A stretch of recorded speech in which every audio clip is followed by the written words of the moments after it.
एक तो सबसे पहले चाहे हम मंदिरों की साइड आए, वृंदावन, ब्रज, या फिर नॉर्मली अगर शहर में कहीं घूम रहे हैं तो हर एक ट्रैफिक लाइट में, या अगर आप 5 कदम भी पैदल चल रहे हो तो आपको कोई ना कोई भिखारी दिख जाता है।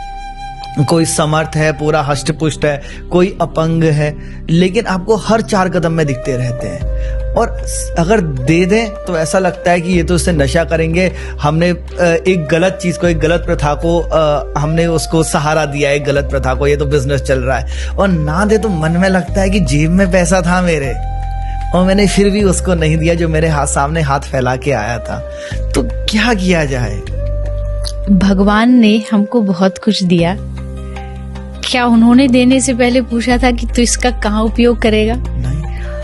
हमें नहीं पता कि ये कहाँ यूज करने वाला है भिखारी, लेकिन उसको तो पहले से पता था कि हम कहाँ यूज करेंगे। तो मुझे नहीं लगता कि आपको ज्यादा सोचने की जरूरत है कि आगे वाला क्या कर रहा है। आगे वाले के कर्म आगे वाले के पास है, आप अपने कर्म से मत चूको। प्रेमानंद बाबा जी महाराज, उनकी एक बहुत अच्छी लाइन मैंने सुनी है। बाबा ने कहा कि कोई पूछ रहा था कि बाबा लोग हमारी अच्छाई का फायदा उठा लेते हैं, तो बाबा ने हंस के कहा कि ये तो तुम्हारे लिए बड़ी अच्छी बात है कि लोग तुम्हारा फायदा उठा पा रहे हैं। तुमको भगवान ने इतना बनाया कि तुम किसी के लिए फायदे के लिए काम आ रहे हो, इसमें नेगेटिव क्या है? ये तो तुम्हारे लिए पॉजिटिव ही हुआ ना। बहुत सुंदर कि लोग हमारी अच्छाई का फायदा, अरे तुम फायदा उठाने दो, तुम किसी के लिए फायदेमंद हो, तुमको ये सोच के नाचना चाहिए।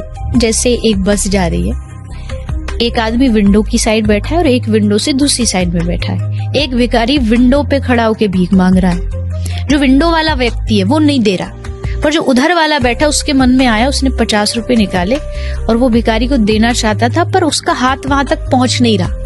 तो उसने जो विंडो वाला आदमी था उसको दे दिया कि तू दे दे भैया। उसने जब वो 50 रुपए भिखारी को दिए तो भिखारी ने क्या सोचा, कौन दे रहा है? यही जो विंडो वाला, ये विंडो वाला है। और वो दुआ किसको दे रहा है? भगवान आपको दुआ है, भगवान आपने बड़ा अच्छा किया, भला किया। पर देने वाला विंडो वाला नहीं है, विंडो वाला बस पास कर रहा है, देने वाला कोई और है। ठीक ऐसे ही आप जो दे रहे हो वो बस आप पास कर रहे हो। भगवान सीधा नहीं दे सकते थे, इसलिए उन्होंने आपका हाथ आगे बढ़वा दिया, क्योंकि उनका हाथ यहाँ तक पहुंच नहीं रहा। उन्होंने मनुष्य बनाया और कहा तू मदद कर। मदद वो कर रहा है पर माध्यम आपको बना के कर रहा है। और जो सामने वाला वो सोचता आपने दिया, आपने दिया, हमने नहीं दिया। हमारे पास होता तो जब दुनिया में जन्म लिया तो गठरी में साथ बांध के लाते। हमारा नहीं है वो किसी और का है। किसी और तक पहुंचाने का काम, जिम्मेदारी आपको भगवान ने दी है, उसको निभाइए। इसमें बिल्कुल भी संकोच नहीं करना चाहिए।